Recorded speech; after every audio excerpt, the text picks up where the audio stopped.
Amy, let me tell you about a magical place that is so exactly designed to be enclosed space, year-round fun for the whole family that I bet you already know what I'm going to say before I even say the name. Let's say it together on 3. 1, 2, 3. Great Wolf Lodge. You got it, Amy. My kids loved Great Wolf Lodge when we went. You probably already know that it has a huge indoor water park with a wave pool, lazy river, a bunch of massive water slides. But then your pack can hit the other attractions because wait, there's more. Great Wolf Lodge has adventure-packed attractions like Magi Quest, a live-action game kids can play throughout the lodge, plus the Northern Lights Arcade. Spent some quality time there, so your kid who loves the lazy river and your kid who loves fantasy games will both have a great time. Great Wolf Lodge also offers great dining options and complimentary daily events like nightly dance parties, all under one roof. Unpack the car once and you're settled in to have fun. And with 22 lodges across the country, you're always a short drive away from adventure. We've both had such great times at Great Wolf Lodge, so bring your pack together at a lodge near you. Learn more at greatwolf.com and strengthen the pack. Hello, everyone, and welcome to Fresh Take from What Fresh Hell, laughing in the face of motherhood. This is Margaret, and today I am talking to Kate Casey. She is the host of Reality Life with Kate Casey, one of the highest rated podcasts on iTunes and devoted to unscripted television. 3 times a week, she interviews talent, directors, producers, and hosts of television's most popular reality shows, docuseries, and documentaries. Her show has been regularly featured in Newsweek, Time, People, Us Magazine, BuzzFeed, Cosmopolitan, Mary Claire, Daily Mail, and more. Welcome, Kate. So nice to have you on. Thank you for having me. So happy to be here. Kate is also a mom. We are a parenting podcast. So as we pivot to reality TV, we should mention you have very many children. How many children do you have? I have 5 kids. Yeah, that is a tremendous amount of children. But it's weird because I don't ever feel like that. Like if I see somebody else's Christmas card, I might tend to think, oh, that's a lot of kids. But if I look at mine, I always feel like there's somebody missing. It doesn't seem like that much to me. That's exactly, because when I was prepping for the episode, I saw a picture of you and it does look like a gigantic amount of people in the whatever family photo I was looking at of you. Yeah. But 5 it's an above average amount of children. Well, I would say that people definitely treat me like I'm in a polygamous cult. Yeah. I mean, that's without question. And the question inevitably is, are you Catholic? Yes. Or are you Mormon? And my answer is always, I'm an Episcopalian baby hoarder. There you go. That's it. I wish people would start with, are you in some sort of strange polygamous cult? Because that's where my mind goes to. Yes, I do agree. People who watch a lot of docuseries, as you and I do, our mind immediately goes to, this woman seems trapped in a polygamous cult when she has that many children. So what brought you to reality television? What brought you to this interest? I think it predates the Real World Marathon that I watched one weekend home from a boarding school. I think that innately I'm a very curious person. I have a superior recall for details about people.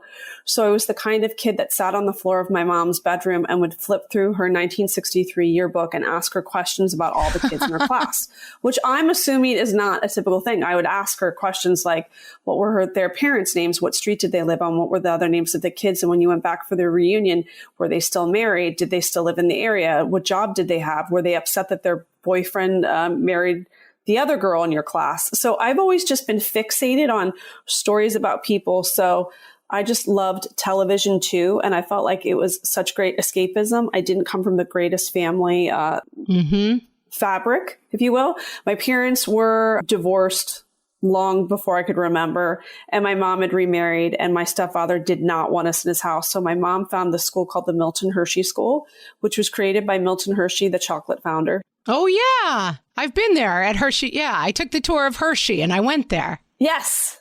Well, he and his wife never have children. So, and he had no family left over. So the question was, what do I do with my fortune? So he told the New York Times when asked, what will happen to your massive fortune? He said, it's going to the boys of the Hershey Industrial School, which was the school he created for orphaned boys. And in 1976, he changed the deed of trust to accept girls. He had long passed away since then. But the school today has about, I think, 2,800 students, maybe. It's K through 12, and you have to be needy financially and emotionally. So imagine a kid like me who is fixated on people's stories. It was wonderful because we lived in student homes and mine had 16 girls and they all came from different walks of life, religions and cultures and traditions and rituals and areas of the country, if not the world. I had one roommate who was smuggled out of North Korea. I had another friend whose parents both died of cancer. So it was just amazing because I would just sit and ask them questions all day long about their parents and, where they grew up. So then I went on to college and I studied political science and thought that I would, run for office, but I ended up doing media consulting for global law firms for many years. But I also had this pang for entertainment and storytelling. So I started on the side writing very funny recaps of Real Housewives and other reality shows, but like fan fiction where I would invent additional conversations that didn't happen. Right. And from there, I was asked to go on podcasts. And then this was 6 years ago. And I thought I could definitely do something like this. And using my background in interviewing because of my job in media consulting, I combined my love of reality TV and with interviewing. So my elevator pitch was to the network was, I'd love to track down people that were on reality shows and change them, how it changed the trajectory of their life. And I structured each episode like a TV show with an opening and closing and then 2 guests. So on the front end, an interview with somebody who had experienced being on a show. And then the other segment was a review of a show, sort of like a love letter to reality TV. And as time went on, I expanded it to unscripted because I've always loved documentaries too. So the short answer is I'm obsessed with people. I remember everything they tell me. And I am utterly fascinated by the human experience. And I'm always baffled when people look down on shows that are maybe a reality television driven, because I think you can learn so much about who you are and the people around you by taking a look at the way that someone else looks at life through their own lens. It's fascinating because in prepping and thinking about this question, I really thought that your answer was going to be like, like everyone, I love reality TV and I dove into it. But you actually grew up in a reality TV show, fundamentally, like group setting, different people. Like what happens if you put a bunch of students in a house and they have to get along? Like you basically grew up in the real world. Well, that's why when I watched The Real World, I was like, oh, that's like Milton Hershey School. Absolutely. Yeah. And so there's a part of me that's always has this pang to get that experience back. Mm-hmm. Like I was interviewing Garrett McNamara, who is in 100 Foot Wave. He's this big wave surfer in this incredible HBO series. If you have children, I beg of you to have your kids watch it. It's so good. It's about 6 episodes, and he is the person that put Portugal's big wave surfing on the map. So it's his journey over 6 episodes, and his family goes with him, and it's really inspiring. But he was talking in an episode about being in the center of a wave and how, you're at one with yourself and nature and all these things. And he keeps getting injured because he keeps going back to the wave, much like Tony Hawk keeps going and trying to get the big turn, on the half pipe. Right. And I was interviewing him and I said, I kept getting mad at you every time you went back to the wave. But then I thought about it and I was like, that's how I think about childbirth. Like I keep going back for that moment. And I feel like that way about Milton Hershey. Like I'm always trying to go back there. I'm trying to go back to that place where I can sit in a room with different kinds of people and figure out why they are the way they are, like how they tick. And like a great example of a great reality show is The Shaws of Sunset, which is a show on Bravo about Persian Americans in LA. And I think some people may flip through and go, oh, that's just a bunch of people screaming at each other. But they had one season where, they're all the children of family members that left Iran.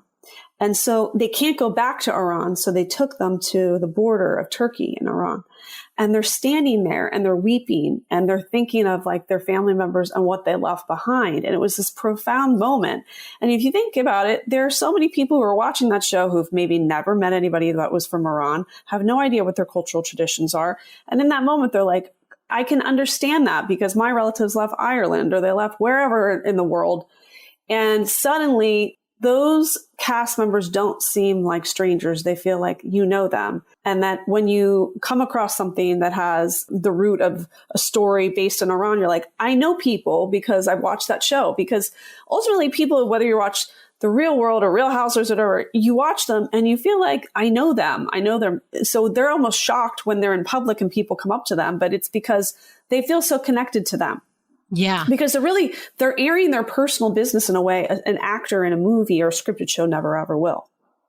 Yeah. And I think it speaks to one thing that I like about your podcast is that it does come from an almost anthropological, but very loving place. Yeah. And it really has that. It doesn't. And I enjoy podcasts that kind of goof on reality TV too, because there is something about reality TV that's extremely amusing and funny.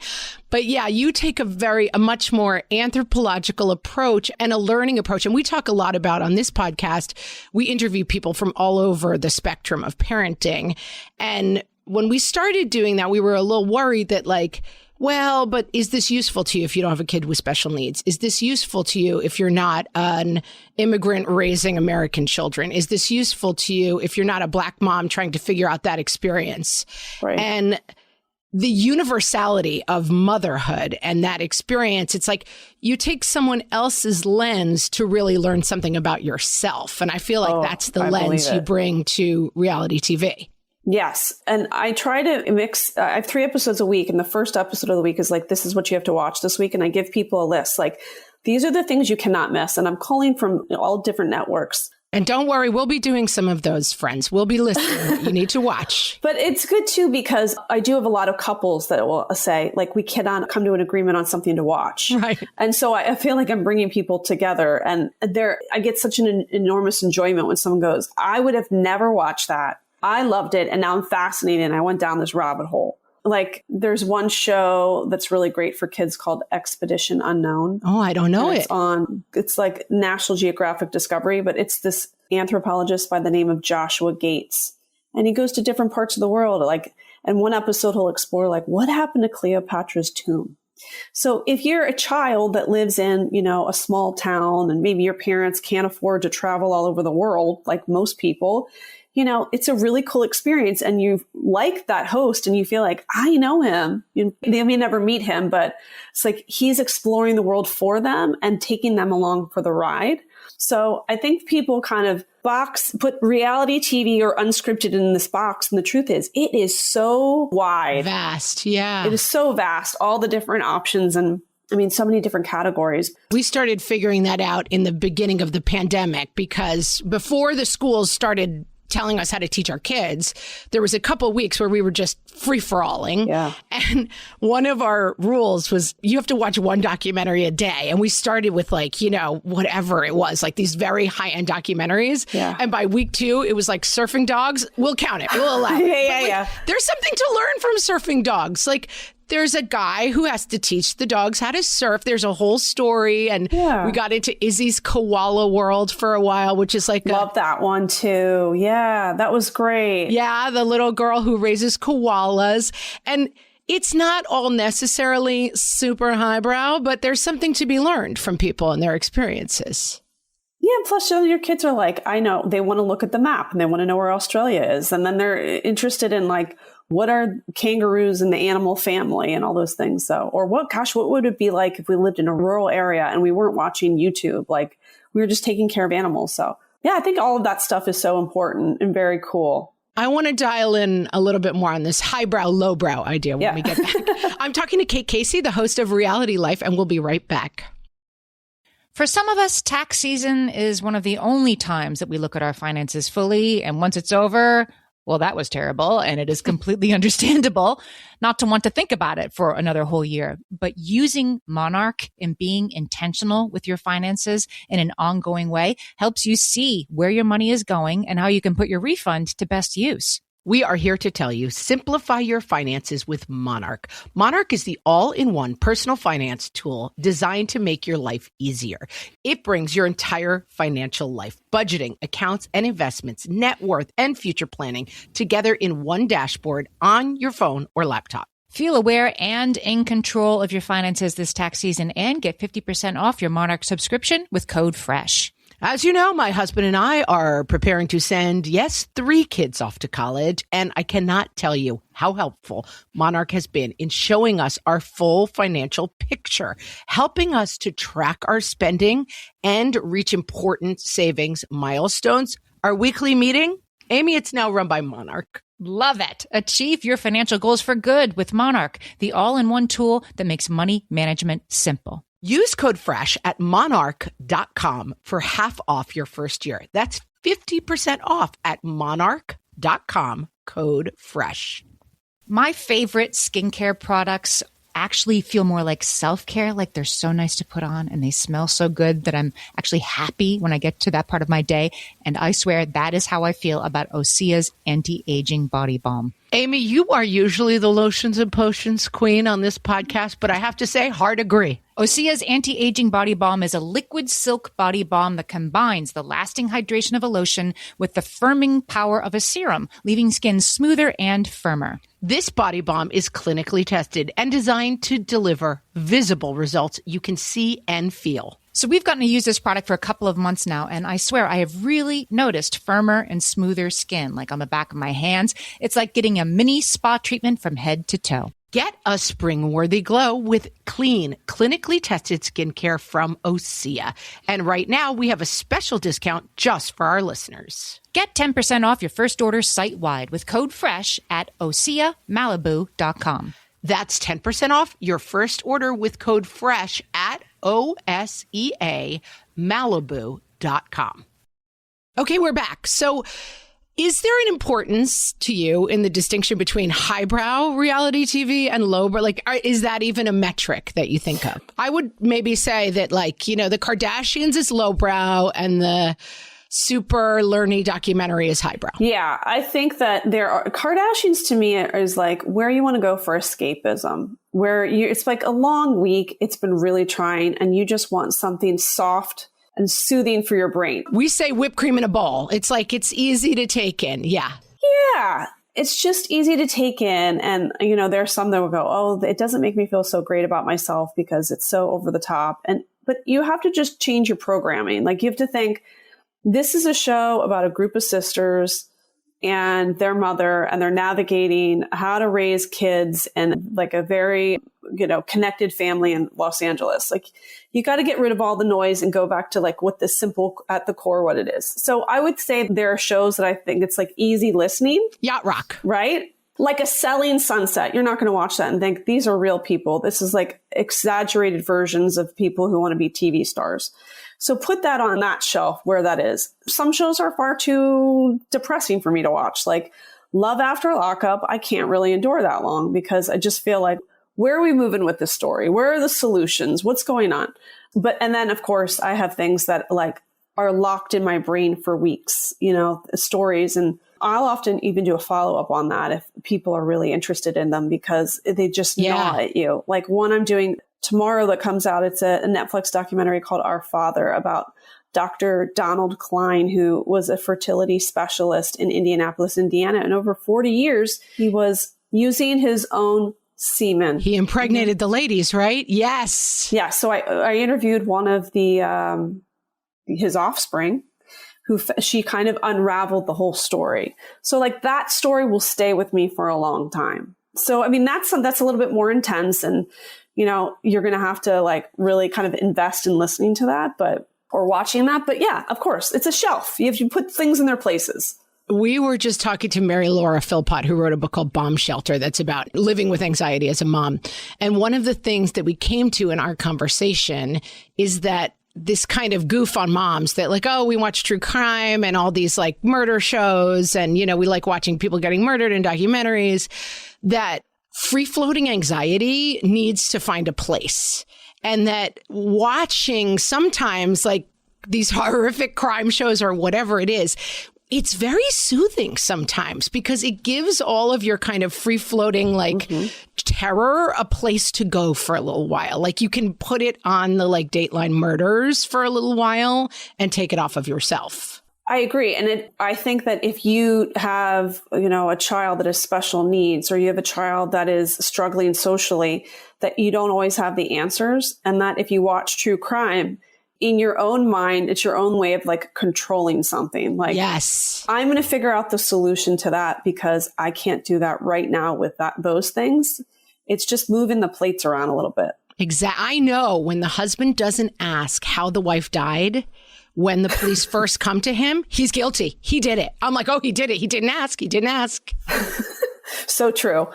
I'm pretty much an at-home detective. There's so many of those ones, too, that you got to stay with you. Like Murder on Middle Beach is a great one on HBO. If people like True crime. Oh, that was a good one. I don't sleep on any true crime documentaries. Like if people are like, have you heard of this one? I'm like, I guarantee you I've listened to it. Murder on Middle Beach was a good one. And it had a lot of, you got to go 2 episodes in because the first episode, it feels like you've got it figured out. And then the second episode, I love that. A whole nother plot comes in that you just do not see coming. No, I love that. Phenomenal. That one stayed with me a long time. What else do we have in the category of crime docuseries? Staircase. And I just interviewed Diane Fanning, who wrote the book on the case, and she was in the courtroom. The book was optioned for the scripted series. So she and I talked. Okay. We went real deep on the Staircase. One that stayed with me was A Wilderness of Error is about the Jeffrey McDonald case, which of course you know. So I go to my Facebook group. It's Reality Life with Kate Casey, if anyone wants to jump in. And I said, I'm going to be doing an interview with the director or executive producer of A Wilderness of Error, which is based on the Jeffrey McDonald case. And 2 women jump in and they say, one says, oh, Jeffrey McDonald is our family friend. I grew up with him. The other woman said, my father was the first military police officer at Fort Bragg. I said, do you think he'll talk to me? And she said, well, I could ask him. So his name's Bob. I get him on the phone and I interview him.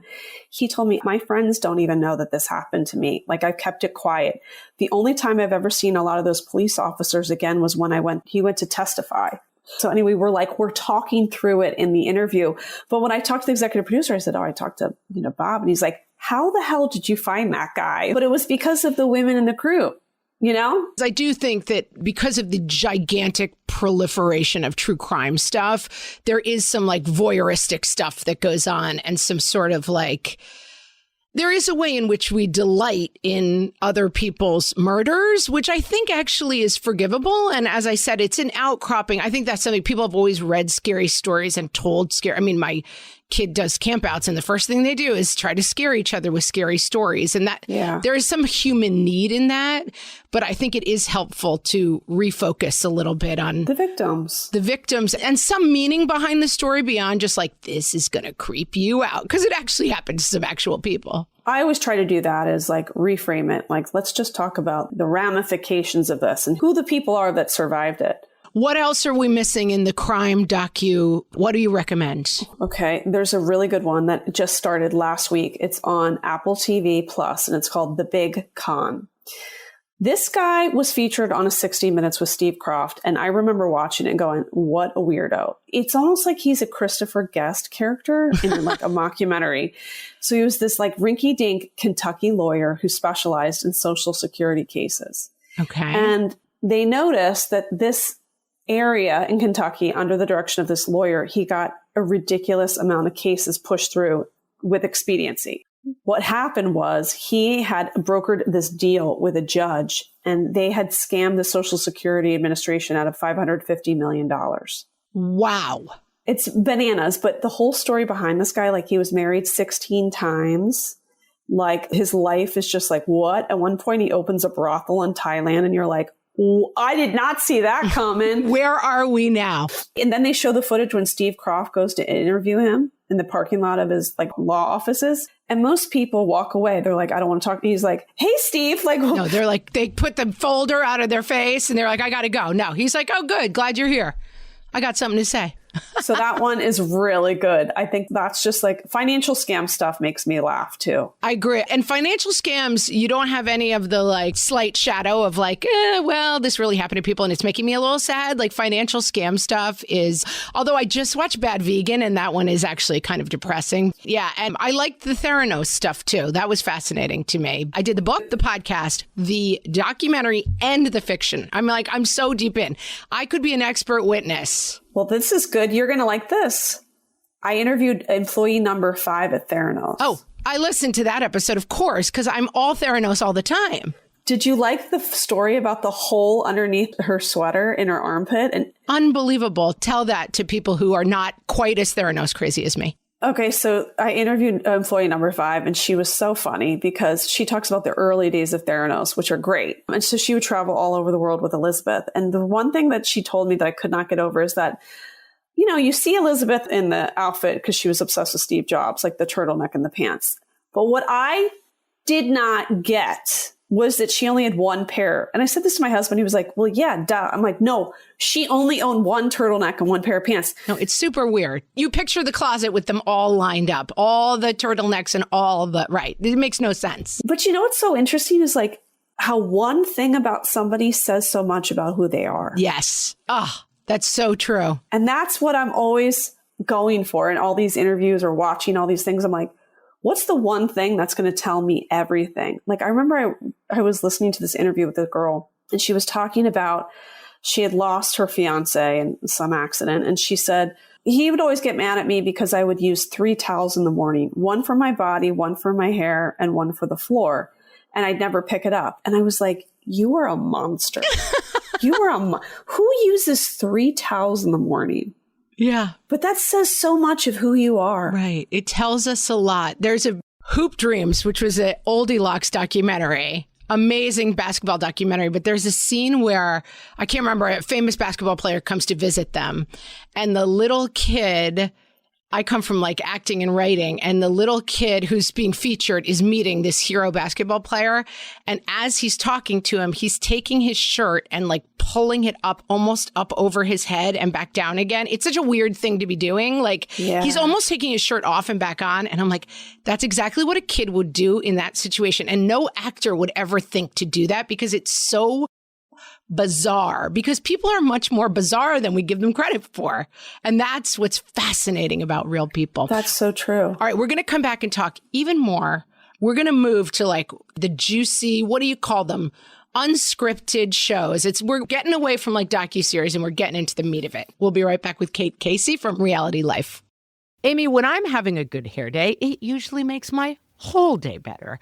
And that's why on every day, I'm taking Nutrafol. Nutrafol is the #1 dermatologist-recommended hair growth supplement brand, and it's the #1 hair growth supplement brand personally used by dermatologists. Nutrafol's hair growth supplements are peer-reviewed, NSF certified for sport, and clinically tested. Nutrafol offers multiple formulas for men and women, tailored to different life stages and lifestyle factors, so you get support that's actually right for you. Adding Nutrafol to your daily routine is easy. Order online, no prescription needed, with automated deliveries and free shipping to keep you on track. Let your hair be one less thing to worry about. See visibly thicker, stronger, faster-growing hair in 3 to 6 months with Nutrafol. For a limited time, Nutrafol is offering our listeners $10 off your first month subscription and free shipping when you visit Nutrafol.com and enter promo code LAUGHING. That's Nutrafol.com, spelled Nutrafol.com, promo code LAUGHING. All my kids learned to swim when they were little. It was super important to me that they be confident and safe in the water.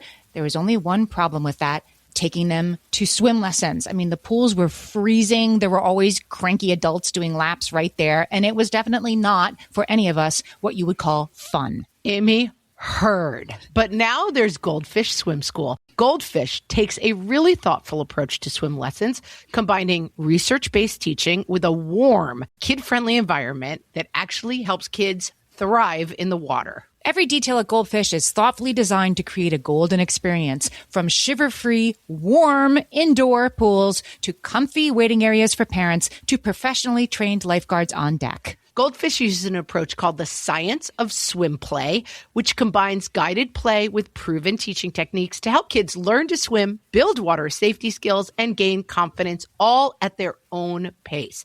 Lessons are designed to meet kids exactly where they're at. If you've been thinking about swim lessons or just wondering where to start, this is a great opportunity. Right now, Goldfish Swim School is offering a waived membership plus your child's first lesson free at participating locations. Just visit goldfishswimschool.com/free to find a location near you and enroll using promo code FREE. That's goldfishswimschool.com/free, promo code FREE. TaxAct knows filing taxes can be confusing, so we have live experts on hand who can help answer any questions you may have.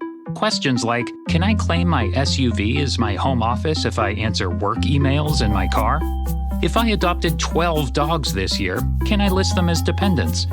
And am I doing this right, or am I doing this very, very wrong? Our experts have the answers to those questions and many others. TaxAct. Let's get them over with.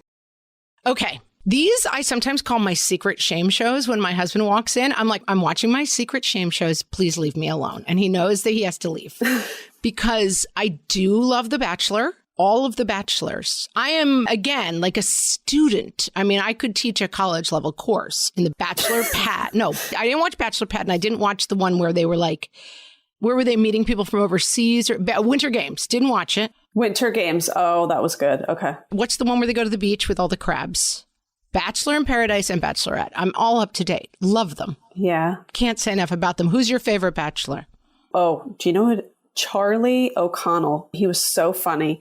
Brother of Jerry O'Connell. Yes, that's an old one. That's from back in the day. It's an old one, but oh my God, he just like was making fun of the whole thing. And I just thought he was breaking fourth wall before they broke fourth wall. And I thought he was so funny. I thought Andrew Firestone was perfect. He had the lineage, he had the looks, he had the charm. You could tell he was like golfing with Chris Harrison on the side. It's funny how it went from a show about like extremely desirable men with famous names to like, here's a guy who lost last time. Like, it's funny that they made that pivot and nobody noticed. And no one cared. We were like, yes, these are 25 women fighting over a pharmaceutical sales rep from like Dayton. Like, what is happening in our lives? Totally. He was a horrible person to all the other contestants. Right. Now let's have other ladies fight over him. Yeah. Let's have I do find that interesting. But why am I so into it? Why do I find myself sitting there being like, this is how I would land him? Like, I have a whole strategy going in my own head. I think so. I'm in. I'm all in. I'm not really watching it from like a snotty distance. I'm like, okay, he's very hot. I like him without the shirt. This is what I would play this. Have you ever read the book, How to Win the Bachelor?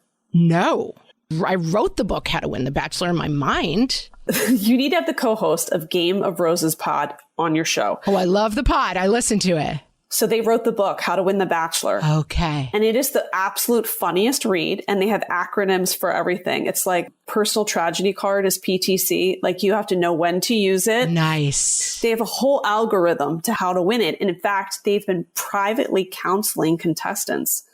And one of them was a finalist. So like they have like the greatest inside scoop, but the book is the best summer fun read. I mean, you read it in like an hour and a half at the beach. It's so good. Oh, I will be picking that up. My husband and I, personal tragedy card is a funny thing across reality shows because we were watching, I think The Voice, it was one of the singing shows. Oh yeah, I like those. And the contestants kept being like, well, you know, my grandmother shot me and it was hard because I had to recover and then she died. And my mom had like, you know, 8 different kinds of cancers. And then this girl, they interviewed her and she was like, last year, my great grandmother died. And my husband was like, you got to do better than that. Like, your great grandmother died? That is unacceptable. Like, you've got to dig a little deeper. I know. Yeah. Like, that's it. Like, you're not deserving of the show. Do you remember the app Clubhouse? It was like for a hot minute. Yes. Talk to each other. Yeah. It was like a live podcasting kind of. Yeah. It was like live audio, but I kept thinking The Bachelor has trickled into Clubhouse because when a lot of people would introduce themselves, you would introduce yourself. So say,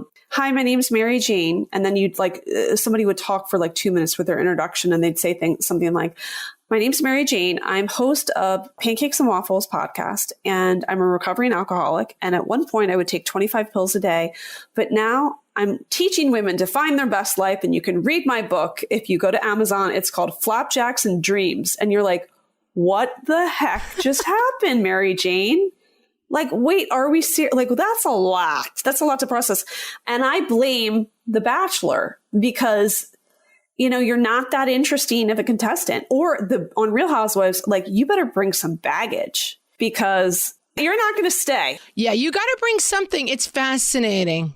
No, because what's interesting about Real Housewives is exactly right. Like, people fancy themselves to be a nice person. And there's always the Real Housewife who comes on and she's like, I'm just going to be nice. I'm not going to get involved in the drama. And either they get fired or they the next week are like, I never liked your ugly kid's face. Your baby is disgusting. They go from like, I'm going to be the nice person to like, I am the most hideous. That was Kelsey Grammer's wife, Camille. Oh, yeah. The trope is always like, I just want to, I want to hear their side of the story. Just here to make friends. Yeah. And I just want to hear and just be objective. And then what happens is meme culture is like, you're boring, fire them. And they get a little drug. It's a drug. Fame's a drug. And they're like, I want to stay on here, so I will be diabolical and I will rip hair out if I have to. Make it happen. Now, how do we keep up? I often say, like, we live in troubled times. There's war, pandemics. It's a horrible time to be alive, but we are lucky enough to be alive during the time of Real Housewives. Like, that's the gift to me. Like, these magic days where, like, we are watching Erica get bankrupted. I mean, what did I do to live during these times? It's a miracle. But I do find, like, I actually cannot keep up with 9 different. I have to make choices. I have to set some free. You have to. But also that's the beauty of a DVR is that you save that for a rainy day and just binge them all. I think the burden of the cable network is like we make a Real Housewives. We have 1 episode a week and people kind of forget about it because people really dig just binging. They just want to watch the whole thing in like a weekend. And if you watch like 4 episodes where it's just like Heather's party, there was a small fight, like it doesn't bother you when you're binging it. But when you watch 1 and that's all you get, you just feel like, I just went to the buffet and I got like 1 shrimp. It's not good. It's not enough. Not enough. And you do think like how my life seems very boring compared to these people. Like, I mean, God bless the Kardashians. Everything has happened to them. I was one of the people who took an anti-Kardashian stance in the beginning. Like, I will not allow this into my universe. I don't want it. But you got to give them credit. I mean, if my reality show would be like, I was late for pickup today and my mouse isn't working because I forgot to plug it in. But they're like, everything happens to them. Yes. It's incredible. Always something going on. I often dream of like, wouldn't it be great to have the Kardashians in your corner? Definitely the mom. Like if you get something done, I mean, the whole family rallies, like the marketing machine that they have. I think everybody who has anything in entertainment, like, God, it would be great if I had 6 siblings that had like big platforms promoting my things. You know, the way that they all rally around each other is pretty impressive. They're that classic people who no one seems to like them. And yet they're billionaires who are always in the media. Like they must be everybody's thing. I think people lie in the same way that people lied to me. And they're like, no, I mean, I think they're fans, but they lie about it in the same way. Generally, people say to me, oh, I am so busy. I just can't. I'm like, first of all, you're busy. I have 5 kids. Okay. And yet I know what's going on with Jason and Chrishell on Selling Sunset. So excuse me. That's what I'm saying. So it's like, I'm so busy, but I don't really watch reality TV. And then 5 minutes later, it's like, but I do watch The Bachelor, Selling Sunset, Bling Empire. And they go through it. I'm like, oh, I thought you don't. So I think that like people need, or they feel this need to cover it up. But I always say, just expose it. You're going to have more fun conversations with people. Let your reality TV flag fly. Yeah. Yeah. It's like talking to moms who are like, I always have this like, oh, what is your kid reading? And people are like, well, Mitzi's reading the Odyssey right now. I'm like, no. I just want to know what she's actually reading. And that's reality TV. Like, what are you actually watching?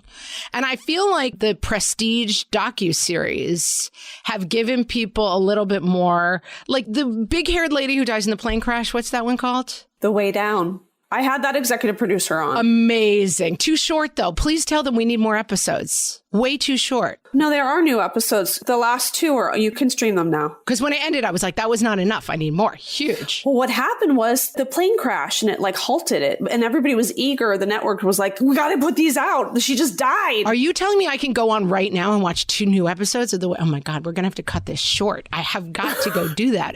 That was a great one. But I feel like it's given people a little bit more of people who want to be snobs can also be like, yeah. The Way Down is hardly highbrow, you know? I mean, it's definitely voyeuristic and like it's a reality show basically, but you know what's a good one that's off the beaten path? Did you ever see the documentary on HBO Max called Class Action Park? I mean, you're talking to me. I know we don't know each other, but of course I've watched Class Action Park. Class Action Park is the hardest, maybe the hardest I've ever seen my brother laugh. I had to pause it because I also grew up going to Action Park. I know, right? Yeah. So, I mean, it really was like, it was a crazy park where like every Monday kids would come in like bloody and missing teeth and you'd be like, oh, Action Park this weekend. And so, but even if you don't know Action Park, you will die laughing at Class Action Park. Funny. Not a lot of hilarious reality shows. This one's a special niche. Let's pivot to one that it just came out next week that people will like. It's called Petite Rat. So like Petite Rat. And it's on PBS. So you can like DV or DirecTV or demand it. So in 1940, Fernande, this Jewish girl who was a ballerina at the Paris Opera, and she was a part of the Petite Rat. And then the Nazis invaded and her family had to go into hiding. So she made this promise to herself that when she had daughters, if she would have daughters, that she would give them the opportunity to dance ballet. And so of her 2 daughters, one of them became a professional ballerina. So it's all these years later, and the other daughter's the director, and they have these conversations with their mom about like the effect of being like a Holocaust survivor and how that impacted them along with dance. And at the end, they dance with their mom. It's really, really, really good. Oh my gosh. It's on what? PBS. PBS. Petite Rat. All right. That sounds incredible. Well, we could certainly talk reality. I mean, we've only scratched the dimmest surface of my obsession with reality TV. But tell us where we can listen to your podcast and hear all sorts of behind the scenes. Oh, of course. Fun things about reality TV. So really anywhere where you listen to podcasts, you could just look for Reality Life with Kate Casey. Jump in the Facebook group Reality Life with Kate Casey, because we talk about all the, not only just reality shows and documentaries, but like the podcasts we listen to, the books we read. It's like smart people. Twitter at Kate Casey, Instagram, Kate Casey CA, TikTok, Itskatecasey. And then also I have a must-watch list that I put out every week on Monday, and you can get that at katecasey.substack.com. It's free. It's in your email. That's huge for me. There's a word for it in media. It's like a obsessive consumer or something they call it. It's like a person who cannot get enough of this content. And so, yeah, you have to get this list on Monday. Set yourself up for success for the week. Yeah. And share it with your friends and your husband and your partners and your coworkers and the mailman, whomever you come in contact with. Like, I like to give people homework. So that's what you can say, like, homework, we've got this to watch this week. Perfect. But Our Father, watch Our Father this week. That's... Oh, Our Father, I'm putting on the top of my list. And now that I know the way down, I can't even concentrate anymore. Now that I know it's back. Incredible. I know. Kate, thanks so much for talking to me. Thank you.